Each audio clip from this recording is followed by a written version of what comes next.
पांगी घाटी में हिमाचल दिवस मनाने के पीछे मुख्य उद्देश्य ये है कि जो हमारे दूर दराज के क्षेत्रों में रहने वाले लोग हैं, पहले तो वहाँ के जीवन यापन को समझने की जरूरत है और वहाँ की समस्याओं को समझने की जरूरत है।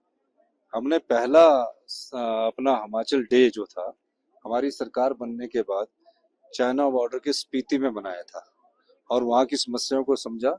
वहाँ उस समय बिजली की समस्या थी तो 2 मेगावाट का सोलर पावर प्रोजेक्ट वहाँ लग गया है। अब यहाँ की समस्याओं को समझा, तो यहाँ की समस्याओं को समझने के बाद मैंने कहा कि हमारा कोई भी क्षेत्र विकास की दृष्टि से पिछड़ना नहीं चाहिए और जो हमारी संपदा है, यानी कि संपदा जो हमारे पास जो संपदा होती है उसका भाग ट्राइबल क्षेत्र के लोगों को भी मिलना चाहिए और गांव के किसानों को भी मिलना चाहिए।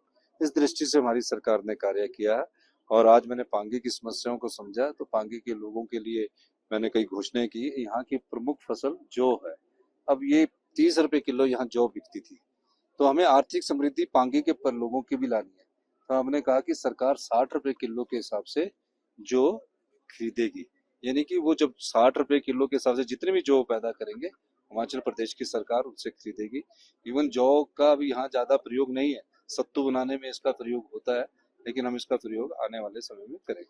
पांगी घाटी में हिमाचल दिवस मनाने के पीछे मुख्य उद्देश्य ये है कि जो हमारे दूर दराज के क्षेत्रों में रहने वाले लोग हैं, पहले तो वहाँ के जीवन यापन को समझने की जरूरत है और वहाँ की समस्याओं को समझने की जरूरत है।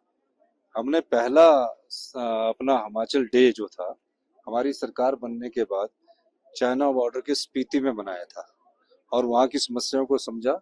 वहाँ उस समय बिजली की समस्या थी तो 2 मेगावाट का सोलर पावर प्रोजेक्ट वहाँ लग गया है। अब यहाँ की समस्याओं को समझा, तो यहाँ की समस्याओं को समझने के बाद मैंने कहा कि हमारा कोई भी क्षेत्र विकास की दृष्टि से पिछड़ना नहीं चाहिए और जो हमारी संपदा है, यानी कि संपदा जो हमारे पास जो संपदा होती है उसका भाग ट्राइबल क्षेत्र के लोगों को भी मिलना चाहिए और गांव के किसानों को भी मिलना चाहिए। इस दृष्टि से हमारी सरकार ने कार्य किया है और आज मैंने पांगी की समस्याओं को समझा तो पांगी के लोगों के लिए मैंने कई घोषणाएं की। यहाँ की प्रमुख फसल जौ है।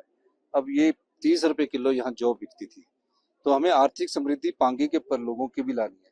तो हमने कहा कि सरकार 60 रुपए किलो के हिसाब से जो खरीदेगी, यानी कि वो जब 60 रुपए किलो के हिसाब से जितने भी जौ पैदा करेंगे हिमाचल प्रदेश की सरकार उनसे खरीदेगी। इवन जौ का भी यहाँ ज्यादा प्रयोग नहीं है, सत्तू बनाने में इसका प्रयोग होता है, लेकिन हम इसका प्रयोग आने वाले समय में करेंगे।